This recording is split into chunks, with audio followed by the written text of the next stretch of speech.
Welcome to the Alex Salmond Show from Scotland, where we turn once again to the dominating issue of the day. The vaccination programme is now underway, but the new variant coronavirus is rampant, particularly in the south of England, but across the 4 nations of the United Kingdom. Today we turn to our panel of key experts to ask them about this race between the vaccine and the virus. Dr. Chris Smith of Cambridge University, the virologist who told us over a year ago in this programme that we faced the greatest public health challenge of our lifetime, we ask him, can we win that race? And then Dr. Bharat Pankhania of Exeter University tells us what has to be done now in terms of public health measures to stop the NHS being overwhelmed before the vaccine arrives. But first to Tasmina, with your comments on last week's show. In response to our show last week featuring Sir Vince Cable and Lord Daffyd Wigley, Tom Platt says, Vince and I are of the same sunny summer vintage. I met him in the mid-1960s before he became famous. We were near neighbours. I've always found it hard to disagree with a few of his views that I have disagreed with. They are so reasonably expressed. Such talents are a tremendous asset to a politician. Ian's not so optimistic about the Liberal Democrats' future electoral success and says, 1 MP for the Lib Dems is their prospect. In response to Lord Wigley's prediction that support for Welsh independence will grow if they can't have a European future within the United Kingdom, Matthew says, didn't Wales vote for Brexit as well? Sure, you could say that if it was Scottish or Northern Irish independence you were talking about, but this is about Wales, which also voted for Brexit. Lord Wigley, of course, went on in his interview to say that he thought Scotland would indeed ditch Westminster rule and he anticipated the reunification of Ireland. To which Bob says, I really hope Boris says he can't do it anymore and he has to drop Scotland and Northern Ireland to look after themselves. And finally, Lorna Sharp says, just like clockwork, the Alex Salmond Show gives us constant in these worrying times. Thank you both, says Lorna. Now, almost a year ago, when President Trump was making fun of the virus, and Prime Minister Boris Johnson wasn't even attending COVID briefing meetings at Downing Street, on the show, Dr. Chris Smith predicted that there was going to be a global pandemic. What you've potentially got is something which, while it's less lethal than SARS, is much more infectious than SARS and about as lethal as the 1918 flu pandemic, and everyone's susceptible to this, like they were for the 1918 Spanish flu pandemic. So if this were allowed to escape and go to its logical conclusion, one possibility, one worst-case scenario, is it could be as bad as 1918. Today, Alex takes forward that discussion about the race between the vaccine and the virus. Dr. Chris Smith, welcome back to the Alex Salmond Show. It's a pleasure. Thanks for having me back, and Happy New Year. Now, you were one of the first people to identify the scale of the public health challenge that was faced with this virus almost a year ago on this show. Now, in this year of 2021, are we sure that the vaccine cavalry is going to come over the hill, or are there still dangers to come? I think there are still some twists, turns and handbrake turns on the part of coronavirus yet to play out. But we have our best fighting chance now of seeing the back of this thing in 2021 because we're attacking it on multiple fronts now. We've got public health measures that we know work, but they're extremely costly in many ways.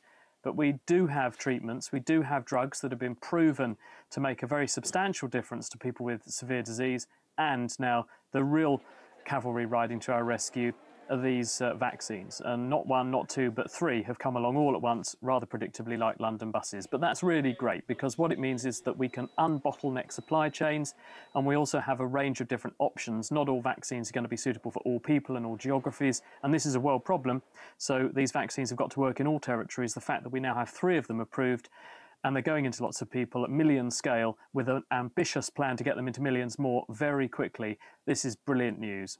Now, Dr. Smith, when we last spoke in this show just before Christmas, the UK death toll had just passed 60,000. Now it's 80,000 and rising. Why has the virus been so resurgent over the last month? Is it because of the new variant, because of non-compliance, or are the public health measures not been strong enough? Across Europe, the World Health Organization has pointed to the fact that many countries, more than half, are struggling with severe resurgences of coronavirus. Now that points to the fact that it's not just new variants that are causing this to happen, because the new variant is largely, but not exclusively, confined to the UK at the moment. And although it has been exported overseas and almost certainly will gain traction there, it therefore can't account for the big surges in cases that we're seeing in other countries. Germany, for example, held up often as a paragon of pandemic preparedness and control, have suffered similar rates of mortality that we're seeing here in the UK at the moment. So what is accounting for it? Well, a range of factors. Ahead of Christmas, Jonathan Van Tam, the Deputy Chief Medical Officer in England, said that we face a headwind with winter, and is absolutely right, because the vast majority of infectious diseases do spread much better in the wintertime, and it speaks for itself. It's pretty obvious why. When it's freezing cold, we keep the doors closed, we keep the windows closed, and we seek enjoyment, entertainment and company inside, not outside. And these infectious diseases prey on the fact that we do that. It has been Christmas and there has been more festivity and more gatherings going on, although in a limited way, and I think that may have played a part. But equally, I think there's a degree of lockdown fatigue and leakiness on the part of lockdowns and other control measures. We had a very profound lockdown when all this began in March and April of 2020. People were very compliant and it was unequivocal what the rules were, and people went along with them. Then things eased up when levels of the virus disappeared and dropped down in July. And as a result of that, I think people got used to being a bit more normal again. And so when those freedoms were snatched away again in the autumn, but they weren't snatched away all at once, it took a while for people to really appreciate the gravity of the situation. And as a result, while they were paying lip service to some of the rules, I don't think the compliance was really there in the same way. I think these sobering numbers that we're now seeing, with 50% more people in hospital at the moment as we speak than at the peak of the March-April first wave of the virus, a death toll beyond 80,000, as you quite rightly point to, just in the UK. These sorts of numbers are focusing minds, and I think people are realising that we face a serious challenge at the moment. Now, the new variants we know are more infectious. Why don't we know if they are more or less deadly, given the number of people who've been infected thus far? Why isn't there a clear answer to that question? For the moment, we don't think that the new variants are more deadly, because what we haven't seen is a big rise in the case fatality rate. In other words, you can monitor how many people are catching the virus and how many people are dying of it. And you can calculate, therefore, what the mortality rate attached to that infection is.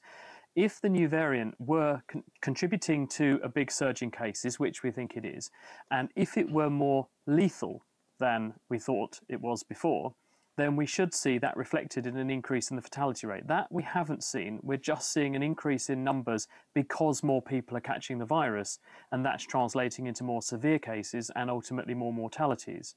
And also, even more critically, they don't appear to be making the virus able to sidestep the protection conferred by the current generation of vaccines that we're putting into patients. Now, Dr. Smith, many people watching this programme will be eagerly awaiting their vaccination. If you're vaccinated and protected, do we know if you're still infectious to other people?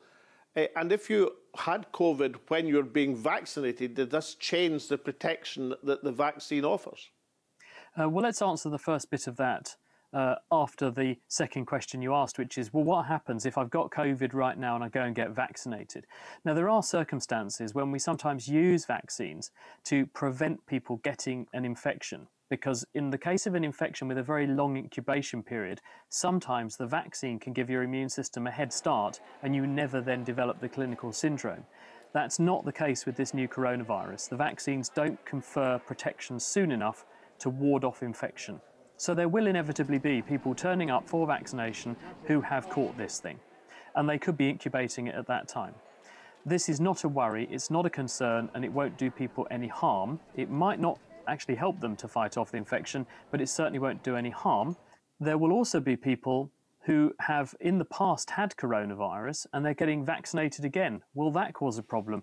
Again, we don't think that's a problem, because if you have fought off coronavirus in the past, then you have some immunity, and this vaccination, this immunisation, will effectively behave a bit like a booster. It will remind your immune system what it's learned to fight off, and it will consolidate it. It will strengthen that immune response. So again, we don't think that that is a major challenge for people who actually are encountering the infection. And the really critical element as to whether or not a person who has been vaccinated and can catch the infection or not, we don't know the answer to this yet. The trials that have been done have assessed whether a person, when they're vaccinated, is protected from COVID. COVID is the disease caused by coronavirus. They haven't appraised thoroughly yet whether it can prevent you still catching coronavirus infection. Now, the reason for this subtle difference and this nuance is that in studies that were done during the development of at least one of the vaccines on monkeys, they found that the animals were prevented from getting severe disease if they were vaccinated, but they could nevertheless still catch the infection. If you can catch the infection, albeit in a mild way, without even having any symptoms, you could still be shedding the infection, in other words, spreading the infection. So this is an open question at the moment. Scientists are actively pursuing this to find out the answer, and only time is going to tell because we don't have a time machine or a crystal ball yet. But we will find out very quickly, especially given the scale of the infection running through the population at the moment and the scale at which vaccination is progressing across the UK. Does that mean that lockdown restrictions of some kind will have to stay in place until everyone is protected, till everyone has been vaccinated? Well, if you think about the situation we were in last summer in 2020, we got the level of circulating virus down to a very low level, which enabled us to relax many of the measures that were holding it in check. At the moment, the measures that have been put in place aren't to stop people catching the virus so much as to protect an overwhelming surge in demand for health services. At the moment, we have 50% to 100% more people seeking healthcare because of coronavirus than we did back in March and April of 2020. Allowed to continue unchecked, we would very quickly start to see more people succumbing from more other conditions that we couldn't treat because we didn't have the resources available. So at the moment, the vaccine rollout is all about targeting people who, if they catch coronavirus, they are going to develop severe disease sufficiently bad to potentially lead to their loss of life. So we're trying to cut mortality by vaccinating those priority groups, as well as those people who work for the health service or provide care for those vulnerable individuals. We need to protect those as well to keep the services running. But once we're beyond that, we should also begin to see levels of the virus lower and drop, A, because there's been a lockdown, but B, because the weather is going to improve. Spring will come. There will be more vaccinated individuals in society, which will make it harder for the virus to spread, and therefore I anticipate there will be some easing of measures. And then as we progress with the vaccination programme, we'll drive down the level of circulation of the virus, going hand in hand with better weather in the summer. So we'll be back to the position we were in last year, but hopefully we won't then see an autumn resurgence like we did last year and then have to lock the country down again. Join us after the break, where Alex will continue his discussion with Dr. Smith, and we'll also be joined by Dr. Bharat, Pankhania. See you then. Welcome back.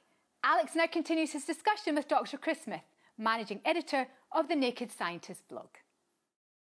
Dr. Chris Smith, you once told me that you envisaged that coronavirus would move from being a pandemic to being endemic. Is it a case of this virus in some way, in some variant, is going to be with the human population for a long time to come? The current consensus medically is that that is absolutely the case. We think that this new coronavirus is going to join the ranks of the existing 4 other human common coronaviruses that circulated, have been with us for hundreds to thousands of years. They come every winter time and they cause coughs and colds in a handful of people. They account for a few % of the seasonal infections that we get every winter. This new one, we anticipate, because it's so infectious, because it's so well adapted to people, it will continue to spread almost certainly, and at least for an appreciable period of time. The good news is, of course, that while it will behave a bit like the flu and keep coming back, we have at least now got vaccines that we can also update fairly easily and in a fairly agile way like we can with the flu. And since we already have a template for mass vaccination seasonally for things like the flu, it should be relatively easy going forward once we understand how long the immunity conferred by the vaccines is, and also what the likelihood of the virus being able to mutate and change in such a way that might require updating of the vaccine. We'll be able to feather the coronavirus vaccination programme in alongside the flu vaccination programme, because really the people who need a flu jab every year are the same people who are at risk if they catch coronavirus, and so therefore we could actually use and piggyback on one system on the other to achieve an efficient and fairly streamlined service. Now, the English Health Secretary, Matt Hancock, says he's working on a timetable to vaccinate every adult by the autumn, and the other countries of the UK are on a similar schedule, as indeed are other countries around the world. But the State of Israel plans to vaccinate their adult population by this spring, under criticism for not vaccinating the West Bank, but they're on a much sharper timescale. How come is it one country can get a much quicker vaccination programme and other countries can't?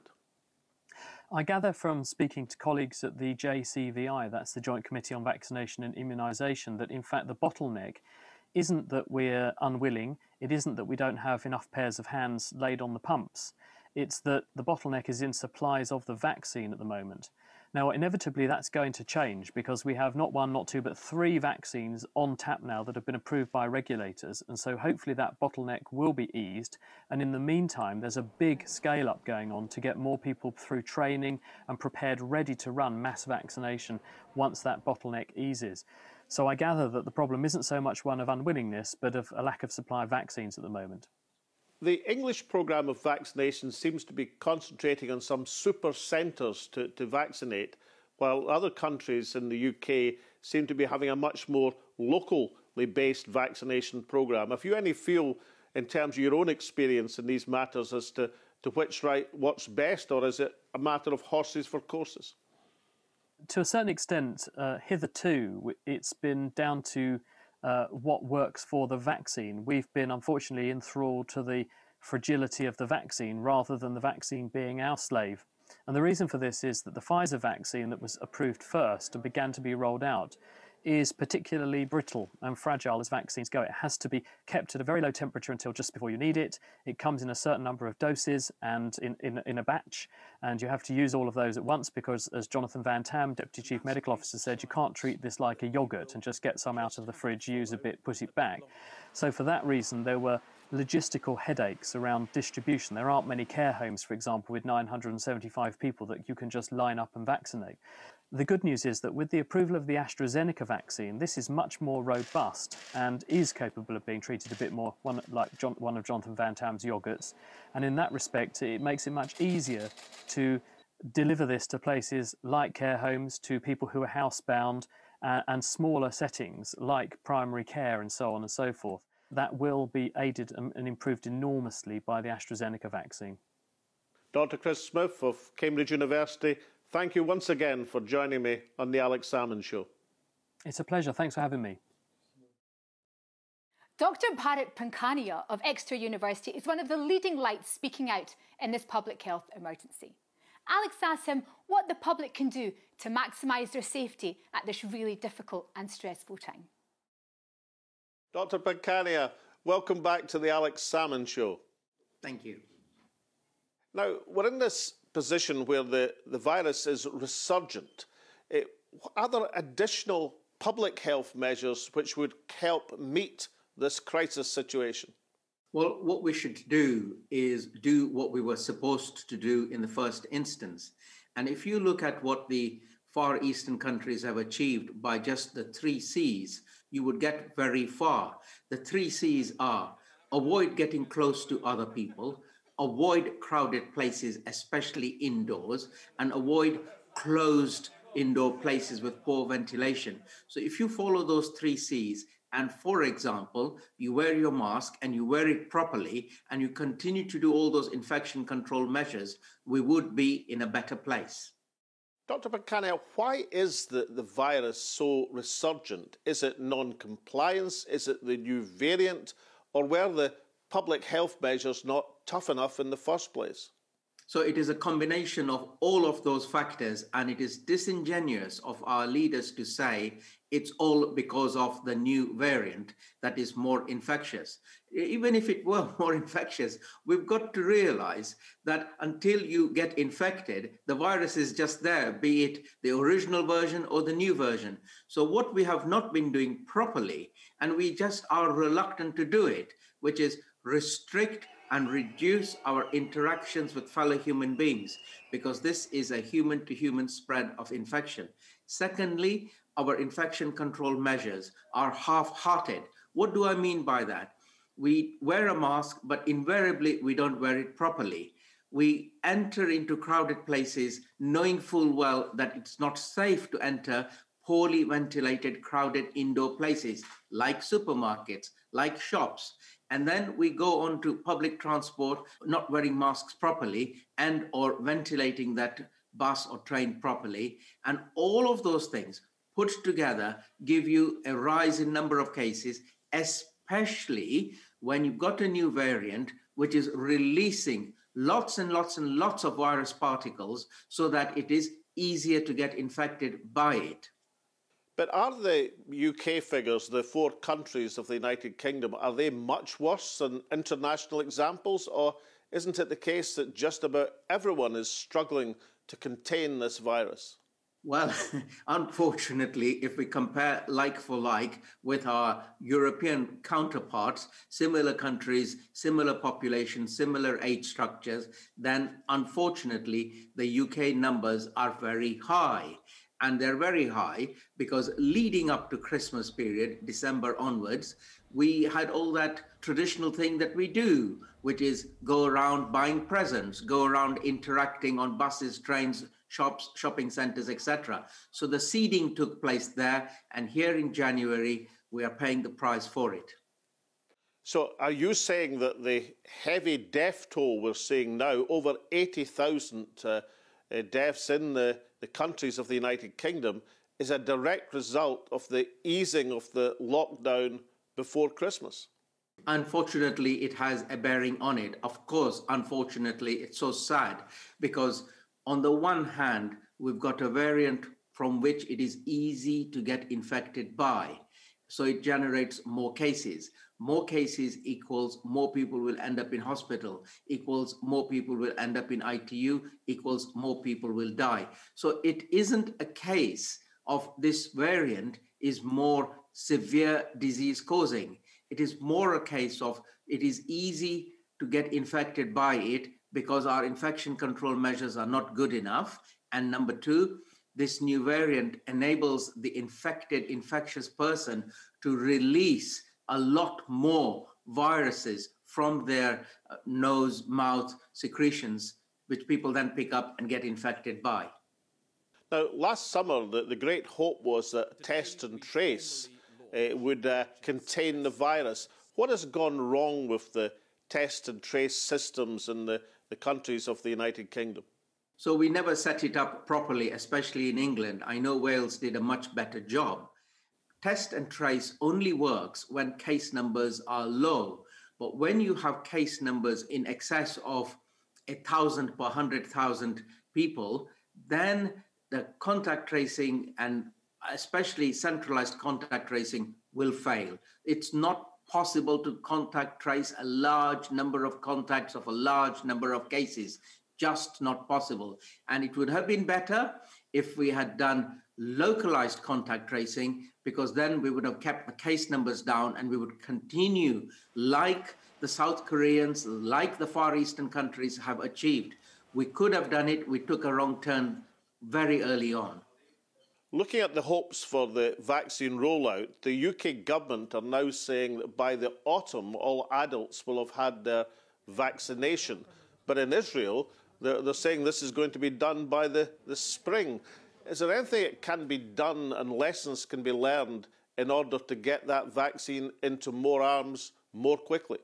Somebody like myself have been advocating for a long time we should have a 24/7 operation and we should immunize as fast as possible, as many as possible, as safely as possible, and you can make that a 24/7 operation.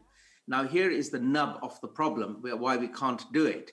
our leaders are not saying it explicitly, but the issue is we need a large enough supply of vaccines on a daily basis. It's good enough to say to us, I have got 100 million doses, but those 100 million doses don't translate into, I have got hundreds of thousands of bottles with the vaccine in it ready to be injected into people's arms. That's not the case. So if we haven't got a supply, then we can't do the 24/7 operation. I would go one step further, and I would say this: no one is well unless everyone is well. I would say, look, set up under license, under royalties, a manufacturing plant to make extra vaccines.